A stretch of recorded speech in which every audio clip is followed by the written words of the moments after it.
What's up, everyone? It's the Autistic Scyther here, and this is part 2 of my top 10 favorite Nintendo GameCube games. And considering how the GameCube is one of the consoles I've had for the longest time, and basically ever since I was a kid, I've had a lot of memories with the GameCube, with GameCube games.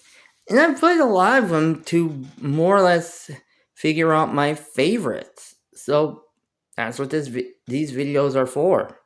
Yes, and my previous video are for.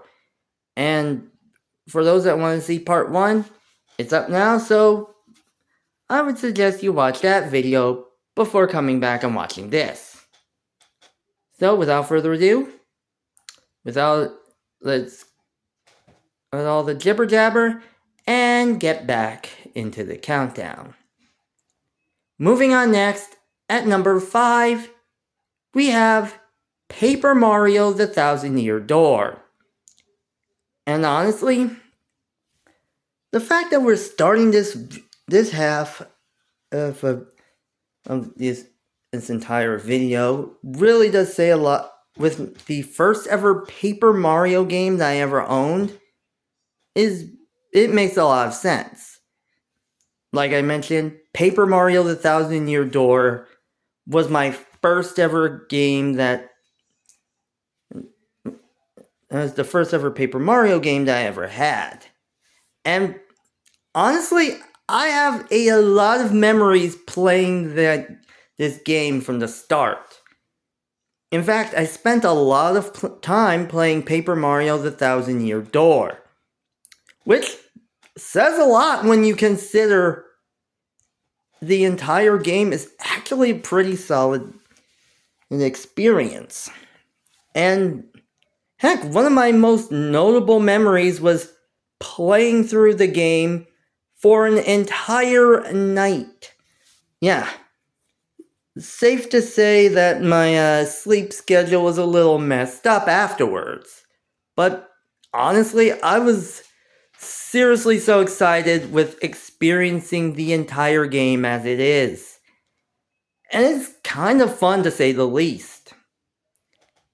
Which is especially interesting considering that I got the furthest in Paper Mario: The Thousand-Year Door my first time around. Getting up to the battle against Grotus that led into the battle against Bowser and Kammy Koopa. Granted, while I didn't finish it, and unlike Sticker Star and Origami King, which I was able to finish my first try, and I like Sticker Star, so that explains a lot. Well, this one was one of the most challenging Paper Mario titles I've ever played that got me interested in the franchise. And the same thing could be said for the N64 Paper Mario game.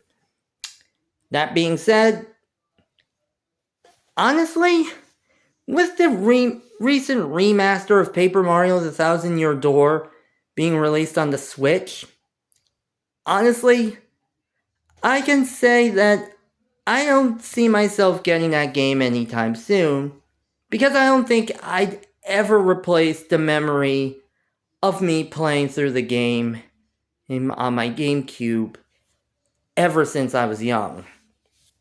Literally. Sometimes memories are too strong to even overwrite. So that says a lot. Yeah, and this is one of the few ones I'll prefer to play through on the GameCube rather than the Switch. Besides Tales of Symphonia, because the remaster of Tales of Symphonia was not good. Yeah. Moving on next, at number 4, we have Legend of Zelda: The Wind Waker. Alright. Now, when it comes down to the Legend of Zelda franchise as a whole, yeah, I have not had that much of an experience or that many positive memories with the Zelda franchise, as I have with Mario or specifically Pokemon or Fire Emblem. But when it comes down to it, Legend of Zelda really has its own interesting flavor. And the fact that The Wind Waker was the 4th game I've ever played in the franchise, the others being Ocarina of Time and its remake, Majora's Mask 3D, and Link Between Worlds, yeah, I kinda wanted to see where it was going, and I was pleasantly surprised, especially with its more cartoony visuals. And yes, I know a lot of people hate the cell shading of Wind Waker, and in fairness, I see where it's going, but honestly, I like the cell shaded visuals largely due to how much of a personality it gives every character and location in this game. And honestly, that really says a lot when you consider that Skyward Sword and Ocarina of Time has their own personality itself. And if you're wondering why I'm mentioning Skyward Sword in terms of personality, just play Sky. Just watch just watch the entire thing where Groose basically follows Link down onto the surface and, well, drags him down, and you'll understand where I'm going with. Seriously, that just made me laugh. But even with that, Wind Waker is one of the few games I actually flat out like, just due to the personality within. And honestly, I really like every aspect of the game. And it's not just playing the game, it's the amount of Let's Plays that come from it that I really enjoy. Case in point, Rabbid Luigi, whose entire Let's Play of Wind Waker I've largely enjoyed watching. And yeah, really does say a lot. Plus, oh boy, I hope to find some way to get back into playing Wind Waker. Because there are a few things I'm going to enjoy. Watch your back, Helmrock King. The hammer is coming for you. Moving on next at number 3, we have Super Smash Bros. Melee. Yup, surprisingly enough, if you already hadn't guessed, I've played through, when it comes to Smash Bros., it's kind of the same thing as the Mario Kart franchise. Specifically with Smash Bros., it's been that I've played through Super Smash Bros. For the Nintendo 64 on a cartridge that I borrowed from my cousins when I was a kid. And I actually played through it. And while it took me a while to play through Super Smash Bros. Melee, and to get Super Smash Bros. Melee, I was wondering how Melee was going to be. Honestly, I wasn't disappointed. As basically, while Smash Melee was still kind of hard for me, in fact, for the most part, the only fighting game I ever played at that point was Super Smash Bros. For the N64.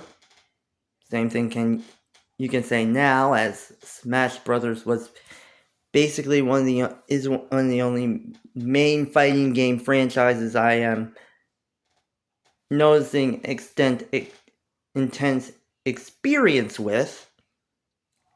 But in all fairness, Melee is actually one of my favorite ones that I've ever played through.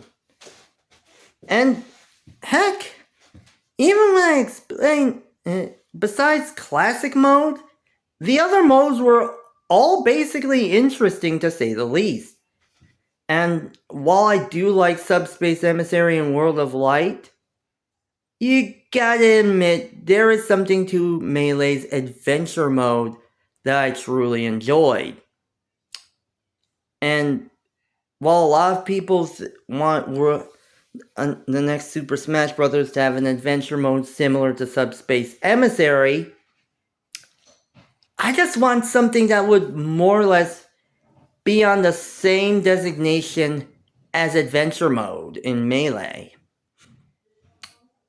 And yeah, I know a lot of people are now currently preferring Melee for competitive. I just enjoy Melee because it's a game I spent so much time on, so I have a lot of numerous memories to mention. Too many to list, so yeah. Also, it introduced me to Fire Emblem. So, yeah, that really does say a lot. Speaking of which, at number 2, we have Fire Emblem Path of Radiance.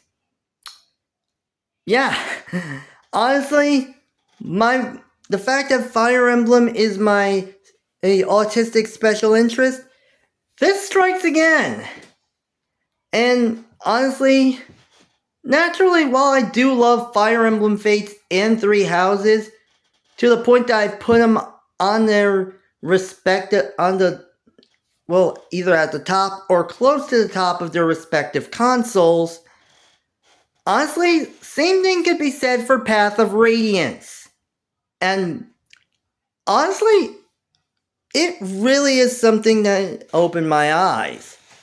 As again, it took me a while to get into Tellius, as at that point I experienced the worlds of Alib, Magvel, Elise, the Fates world, and Fodlan. So it took me a while to branch into Tellius.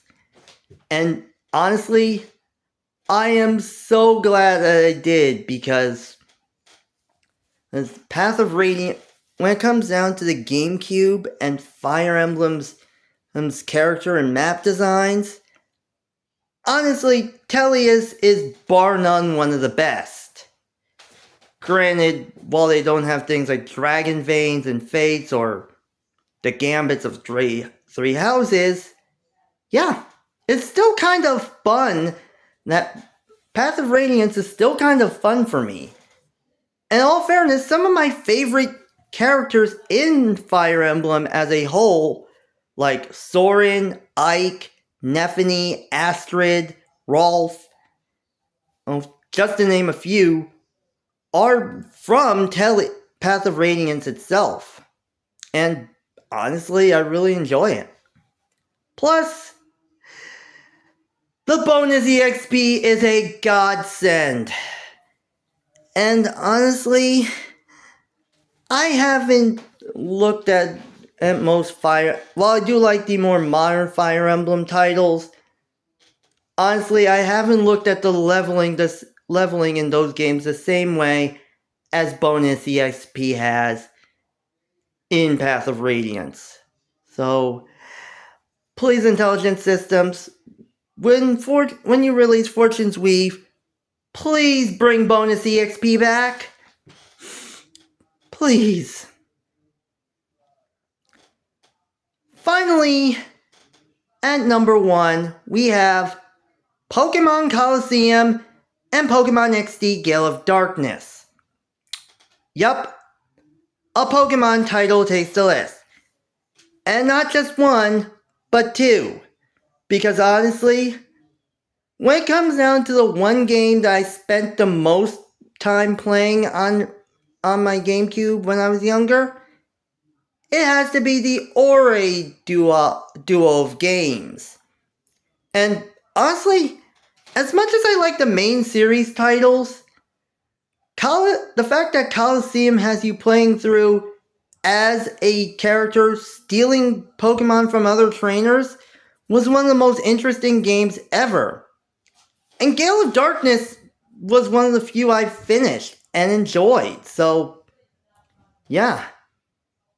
Honestly, It's one of the few I remember, and honestly, I can definitely say it's number one entry. Those are my top 10 favorite Nintendo GameCube games. Like, comment, and subscribe. I'll see you next time.